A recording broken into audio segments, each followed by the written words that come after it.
আজ থেকে প্রায় 2400 বছর পূর্বে খ্রিস্টপূর্ব 375 অব্দে প্লেটোর একটি বই প্রকাশিত হয় দ্য রিপাবলিক নামে। প্লেটোর একটি বই প্রকাশিত হয় খ্রিস্টপূর্ব 375 অব্দে। এই বইয়ের মধ্যে তিনি একটা গল্প দিয়ে বইটা শুরু করেছেন। গল্পটা ছিল এরকম, যার সামারিটা হচ্ছে এরকম যে একটা গুহায় কিছু লোক বসবাস করত, লাইভ লিড করত, জীবনযাপন করত, জীবন ধারণ করত। তো সেই গুহাবাসী ওই গুহায় আগুন জ্বালিয়ে তারা ওই আগুনের মধ্যে বিভিন্ন ধরনের ন্যাচারাল ফটোস তারা দেখত, আগুনের মধ্যে বিভিন্ন ধরনের দৃশ্য তারা দেখতো। আগুন জ্বালালে পরে অনেক সময় ছায়া দেখা যায় না, বিভিন্ন আলোর রিফ্লেকশনের কারণে। তো তারা এটা গুহার মধ্যে দেখতো। তো তারা ওইটা দেখতো আর আনন্দ পেত আর মনে করতো এইটাই যেন তাদের জন্য পুরো পৃথিবী, এখানেই যেন সবকিছু আছে। ওখান থেকে কোনো একটা লোক ভাগ্যক্রমে, সৌভাগ্য হোক আর দুর্ভাগ্য হোক, সৌভাগ্যক্রমে ওখান থেকে বের হলো। বের হওয়ার পরে তিনি যখন বাস্তব পৃথিবীতে আসলেন, দেখলেন, তখন দেখলেন যে আমরা যেটাকে পৃথিবী মনে করেছিলাম আসলে ওইটা পৃথিবী না, ওটা একটা গুহা।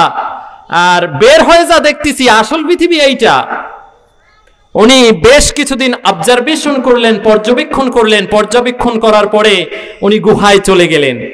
গুহায় চলে গিয়ে গুহাবাসীদেরকে বুঝাতে শুরু করলেন যে আমরা আগুনের মধ্যে যে ছায়া দেখি, আর এই ছায়া দেখে আমরা আনন্দ, রিক্রিয়েশন ফিল করি, এন্টারটেনমেন্ট আসে আমাদের হৃদয়ের মধ্যে, আনন্দের সঞ্চার হয়, আর আমরা মনে করি এটাই মনে হয় সব।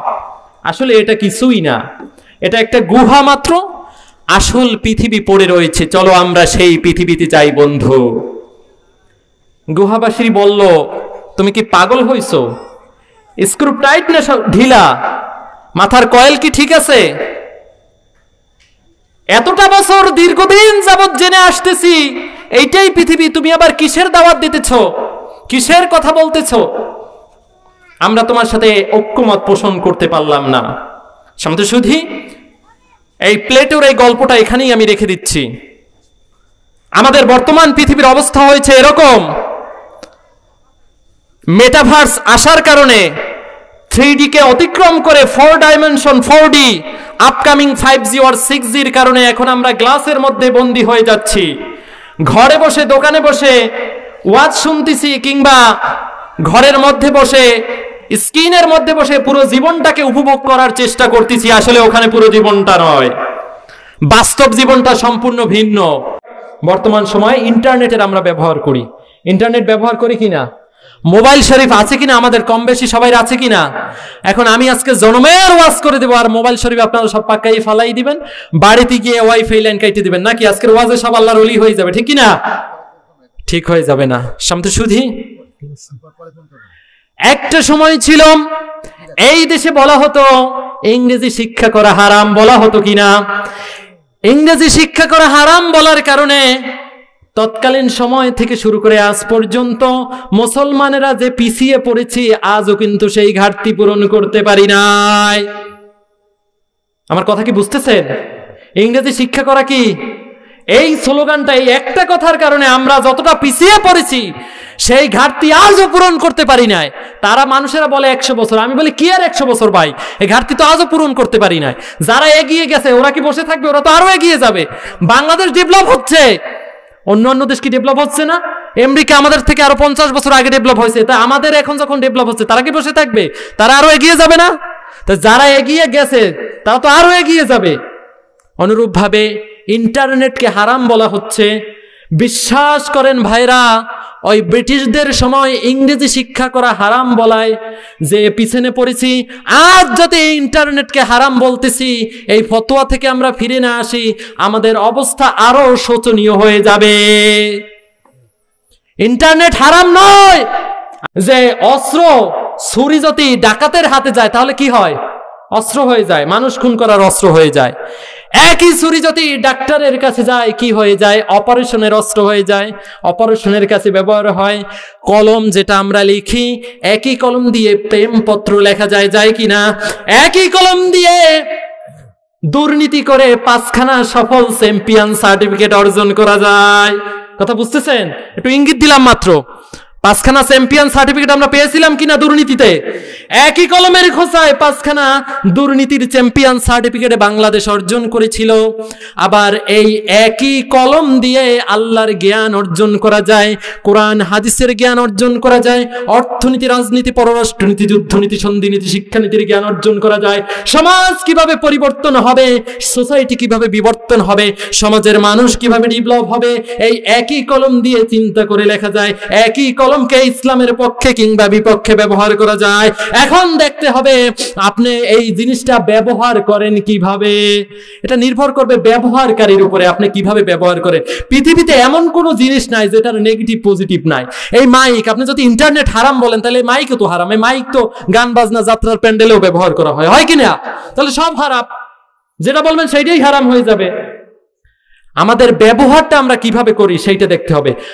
শুধু আমরা যুবক, অধিকাংশ যুবকরা বসে আছেন এখানে, আমরা আমাদের মেসেঞ্জার, আমাদের হোয়াটসঅ্যাপ, আমাদের ইমো, আমাদের জিমেলটাকে কি আমরা পবিত্র রাখতে পারছি? আমার বিবেকটাকে আমি একটু প্রশ্ন করি। আমি আমার জিমেলটাকে, আমার ইয়াহুটাকে, আমার গুগলটাকে, আমার হোয়াটসঅ্যাপ, আমার ইমোটাকে কি আমি পবিত্র রাখতে পারছি কিনা? আমার ইমোর মধ্যে, আমার হোয়াটসঅ্যাপের মধ্যে আমি কোনো মেয়ের নুডস চেয়েছি কিনা? আমি কারো অপ্রীতিকর অশালীন ছবি সেন্ড আপ করেছি কিনা? আপনি কি এটাকে ব্যবহার করছেন কোন দিকে, ইসলামের পক্ষে নাকি বিপক্ষে? একটু নিজের বিবেক খাটান, বিবেককে চিন্তা করে। আমার ফোনটা কি যে কারো হাতে দিতে পারবো কিনা? আমার ফোনের গ্যালারি চেক করার মতন সব ছবি আছে তো? নিজের বিবেক, আমি আমাকে প্রশ্ন করি, তাহলেই উত্তর বেরিয়ে আসবে। সমতুশুধি এর উপরে ডিপেন্ড করবে আগামী 5 বছর পরে আপনার অবস্থানটা কোথায় যাবে। আজকের দেখা ভিডিওর উপরে নির্ভর করবে, কন্টেন্টের উপরে ডিপেন্ড করবে আপনি আগামী 5 বছর পরে আপনার অবস্থান কোন জায়গায় চলে যাবে। ফেসবুকটা কম চালাবেন না, চালিয়ে পারলে ফেসবুক চালাবেন না। কারণ ফেসবুকে ভিডিও আসে এলোমেলো ভাবে। কিভাবে আসে? এলোমেলো ভাবে। বর্তমান সময় মানুষ কিন্তু প্রচুর পড়াশোনা করে, প্রচুর পড়াশোনা করে, বই পড়ে না, কি পড়ে? ফেসবুক শরীফ পড়ে।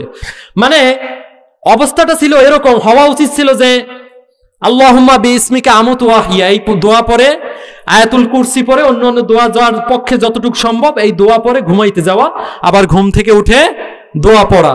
তাহলে কি বলতেছিলাম? উচিত ছিল কি দোয়া পড়তে পড়তে আমরা ঘুমিয়ে যাব। আনএনিমাসলি, সর্বসম্মতিক্রমে দোয়া পড়তে পড়তে আর আমরা ঘুমাই না। এখন ফেসবুক শরীফ পড়তে পড়তে আমরা ঘুমাই যাই, ইউটিউব শরীফ পড়তে পড়তে আমরা ঘুমাই যাই, আবার ঘুম থেকে উঠা ফেসবুক শরীফ দিয়ে পড়া শুরু হয়। কোথায় আলহামদুলিল্লাহ হিল্লাজি ওটা আর মনে থাকে না। ওই যে বললাম মানুষ এখন প্রচুর পড়ে, কিন্তু কি পড়ে? ফেসবুক শরীফ পড়ে। আপনাকে সার্টেন একটা জ্ঞান অর্জন করতে হবে নির্দিষ্ট বিষয়ের উপরে। আপনি কি বললেন? একটা ছোট্ট একটা পোস্ট বললেন, ছোট্ট একটা স্ট্যাটাস বললেন, কিচ্ছু হইল না। চতুর্দিকের 5 মিশালি জ্ঞান আপনি অর্জন করলেন, তাতে লাভটা হলো কি বলেন? আপনি চতুর্দিকের এত খবর রেখে আপনার লাভটা হলো কি? আপনি কি সিরিয়ার যারা বিধ্বস্ত আছে সেই সমস্ত শিশুদেরকে সহায়তা করবেন? আপনি কি মায়ানমারে যে সমস্ত মুসলমানরা বিপদে আছে তাদেরকে সহায়তা করবেন? এই স্ট্যাটাস দিয়ে আপনার কি লাভ হলো? সব এলোমেলো। এই দেখতেছেন, এই কি হলো, এই অমুক কি বললেন, এই একটা এলোমেলো ভিডিও আসলো। এই জন্য ফেসবুকটাকে যত কম নিয়ন্ত্রণে নিয়ে আসবেন। ইউটিউবে আপনি নির্দিষ্ট চ্যানেল সাবস্ক্রাইব করে রাখবেন। এইখানে আপনি সপ্তাহের শুরুতে আজকেই টার্গেট করবেন যে এই সপ্তাহ আমি কার কার ভিডিও দেখবো, এই এক সপ্তাহ আমি অমুক হুজুরের ভিডিও দেখবো, অমুক হুজুরের ওয়াজ শুনবো। আমি মনে হয় বুঝাইতে পারি না আপনাদেরকে। এই এক সপ্তাহ আমি অমুকের ভিডিও দেখবো, আর কারো ভিডিও দেখবো না। এই সুযোগটা ফেসবুক শরীফে নাই, এই সুযোগটা ইউটিউবে আছে। আপনি যদি চিন্তা করেন যে এই এক সপ্তাহ শুধু আমি অমুক আলেমের ওয়াজ দেখবো, তাহলে আপনি ওই আলেম সম্পর্কে যথেষ্ট পরিমাণ জ্ঞান অর্জন করতে পারবেন। আপনি যদি চিন্তা করেন এই এক সপ্তাহ আমি ইসলামী অর্থনীতির উপরে জ্ঞান অর্জন করব, তাহলে আপনি ওই ভিডিওগুলো ওই এক সপ্তাহ দেখবেন। পরের সপ্তাহে আবার টার্গেট করবেন যে পরবর্তী সপ্তাহে আমি ইসলামী শিক্ষানীতির উপরে ভিডিও দেখবো, তাহলে জ্ঞান অর্জন করব। তাহলে আপনি ওই সপ্তাহে যে ভিডিওগুলো দেখবেন সেখান থেকে আপনার জ্ঞান অর্জন হয়ে যাবে। কারণ এখন কিন্তু মানুষের বই আগের মতন পড়তে চায় না, কথা বুঝতেছেন? আর জ্ঞান অর্জন করার মাধ্যমে একমাত্র শুধু বই না, জ্ঞান কিন্তু বিভিন্ন ভাবে অর্জন করা যায়। বইয়ের মাধ্যমে যেভাবে জ্ঞান অর্জন করা যায়, কারো সাহচর্য থেকে জ্ঞান অর্জন করা যায়, আবার অনুরূপ ভাবে ঘুরে সফরের মাধ্যমে জ্ঞান অর্জন করা যায়। বর্তমান সময়ে ইন্টারনেটের প্রপার ইউজ করেও জ্ঞান অর্জন করা। বিষয়টা হচ্ছে ব্যবহারকারী কিভাবে ব্যবহার করছে। এই জন্য আপনাকে টার্গেট রাখতে হবে। আল্লাহ তাআলা সূরা নূরের মধ্যে বলতেছেন পুরুষ মুমিন, সূরা নূরের 30 এবং 31 নম্বর আয়াতে আল্লাহ বলেছেন পুরুষ মুমিন এবং মুমিনাত নারী যারা রয়েছে তাদের চক্ষুকে হেফাজত করার জন্য আল্লাহ তাআলা বলেছেন। এই জন্য ইন্টারনেট এটা এমন একটা বিষয় হয়ে দাঁড়িয়েছে, চক্ষু চাইলেও কিন্তু হেফাজত করা যায় না। কিন্তু আমরা যতটা সেইভে থাকতে পারি, রাস্তায় চলতে, মাছ ধরতে গেলে খুচুনের মধ্যে, জালের মধ্যে আবর্জনা আসবেই, কিন্তু সেইটা বেছে বেছে আমাদের পথ চলতে হবে। কথা বুঝতে পেরেছেন? এটা থেকে দূরে থাকার সুযোগ নাই। সমাজ শুধু 2001 সালে গল্প নামে একটি সংস্থা সার্ভে করলো মার্কিনী রাষ্ট্রে। সার্ভে করার পরে তারা দেখলো যে সেখানে ঘনিষ্ঠ বন্ধু, মার্কিনীদের মধ্যে ঘনিষ্ঠ বন্ধু গড়ে এভারেজে 10 জন। কতজন? এভারেজে ঘনিষ্ঠ মানে আন্তরিক বন্ধু হচ্ছে 10 জন। অর্থাৎ যার কাছে সমস্ত সুখ দুঃখ শেয়ার করা যায় এবং বিপদে কাছে পাওয়া যায়। এটা হচ্ছে 2001 সালের রিপোর্ট, গল্ফের রিপোর্ট অনুযায়ী। তারা আরেকটা সার্ভে করলো 2014 সালে। কত সালে? 2014 সালে। সেখানে দেখলো মানুষের এখানে বন্ধুর সংখ্যা দাঁড়িয়েছে, মানে আন্তরিক বন্ধুর সংখ্যা দাঁড়িয়েছে 2 জনে। কত জনে? 2014 সালে। আজকে কত সাল? 2000। তাহলে এখন কোন অবস্থায় আছে একটু চিন্তা করেন। আমরা বায়বীয় সম্পর্ক এতটাই বাড়াচ্ছি যে কাছের মানুষটাকে মূল্যায়ন করছি না। এই মোবাইল আসার কারণে অনেকে দেখবেন মাহফিল থাকে আর স্ক্রল করতেই থাকে। এই বায়বীয় বন্ধুত্ব বাদ দিয়ে, সোশ্যাল মিডিয়ার বন্ধুত্ব বাদ দিয়ে আপনি প্রাকৃতিক ন্যাচারাল আপনার কাছের মানুষটাকে সময় দেন। ওই কোথায় একজন নীলফামারী কুড়িগ্রাম রয়েছে, আপনি কোনোদিন দেখেননি, তার কাছে কোনোদিন যাননি, একটা স্ট্যাটাস দেখি আপনি তার পাগল হয়ে গিয়েছেন। একজন মানুষ গড়ে, সার্ভে এটাও পাওয়া গেছে জরিপে, একজন মানুষ গড়ে দৈনিক 2617 বার 2617 বার তার স্ক্রিনের দিকে ফলো করে, স্ক্রিন টাচ করে। চিন্তা করতে পারেন কিভাবে আমরা এডিক্টেড হয়ে গেছি। সামনে এমন রোগ মানুষের আসবে, সামনে শুধু শুনবেন, কানে শোনে না, চোখে দেখে না। এখনই বাচ্চারা শুধু চোখে চশমা লাগায়, দেখেন না নাকের উপরে 2টা এক্সট্রা চোখ থাকে। সামনে এই দিন আসছে, শুধু কানের রুগী আর চোখের রুগী। কাহিনী কি? স্ক্রিন আর হ্যালো। কথা বুঝতে পেরেছেন কিনা? এই জন্য ব্যবহার নিয়ন্ত্রণে কিভাবে আনবেন, এটা ধাপ করে কিন্তু আনতে পারবেন না। আপনাকে এটা নিয়ন্ত্রণে আনতে হবে ধাপে ধাপে। আপনি এক ধাপে পারবেন না, ধাপে ধাপে পর্যায়ক্রমে নিয়ন্ত্রণে আনতে হবে। আপনি যদি এই বায়বীয় সম্পর্ক দূর করতে পারেন, আপনার যে লাভগুলো হবে, এবার একটু সেই লাভগুলো শুনেন।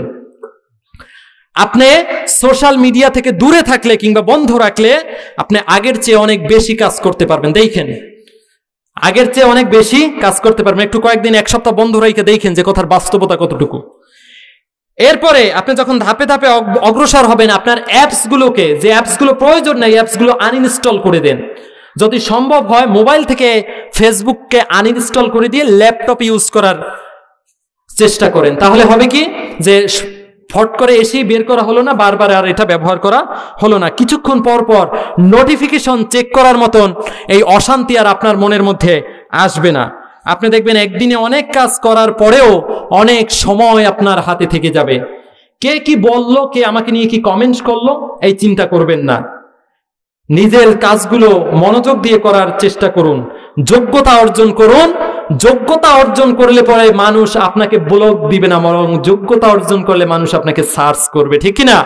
যারা যোগ্যতা অর্জন করেছে, মানুষ কিন্তু এখনো তাদেরকে সার্চ করে। আমার মৃত্যুর পরেও মানুষ কিন্তু সার্চ করবে ইন্টারনেটে, যদি আমি যোগ্যতা অর্জন করতে পারি। আর যদি অযোগ্য হয়, জীবিত থাকলে মানুষ ব্লক দিবে যে ওর কাছ থেকে যত দূরে থাকা গ্রেট ডেঞ্জারাস। সিগন্যাল নাম্বার 10, নিরাপদ দূরত্ব বজায় রাখতে হবে।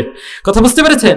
এই জন্য যোগ্যতা অর্জন করুন, ইন্টারনেটের পিছনে না ছুটে যোগ্যতা অর্জন করুন। এফবিতে যদি আপনাদের ইন্টারনেটে যদি শিক্ষা অর্জন করার জন্য কারো কর্মের কারণে অনেক সময় ইন্টারনেট চালাতে হয় না, চালাতে হয়। এই কর্মের কারণে কিংবা শিক্ষাগত কারণে যদি ইন্টারনেট চালাতে হয়, তাহলে নির্দিষ্ট সময় ইন্টারনেট চালাবেন। একটা সার্টেন টাইম থাকবে, ওই টাইমে শুধুমাত্র ওইটার জন্য ইন্টারনেটে ঢুকবেন। ইন্টারনেটে ঢুকে আবার আপনি বেরিয়ে আসবেন। অযথা সেলফি তুলবেন না, অযথা সেলফি তুলে আপলোড দিবেন না, এবং অশালীন ভঙ্গিতে সেলফি তুলবেন না, অশালীন ছবি আপলোড করবেন না, লাইক দিবেন না, শেয়ার করবেন না। কারণ লাইক শেয়ার দিলে পরে আরো লাইক শেয়ার পাওয়ার ইচ্ছা ভিতরে জাগে। সমস্ত শুধু পরিবারকে সময় দিতে হবে। কিসে সময় দিতে হবে? পরিবারকে সময় দিতে হবে। পরিবারকে সময় দিন। আমরা স্ত্রীকে সময় দিই না, স্ত্রী পাশে বসা বলে একটু রাখো, এটা কত অভিযোগ।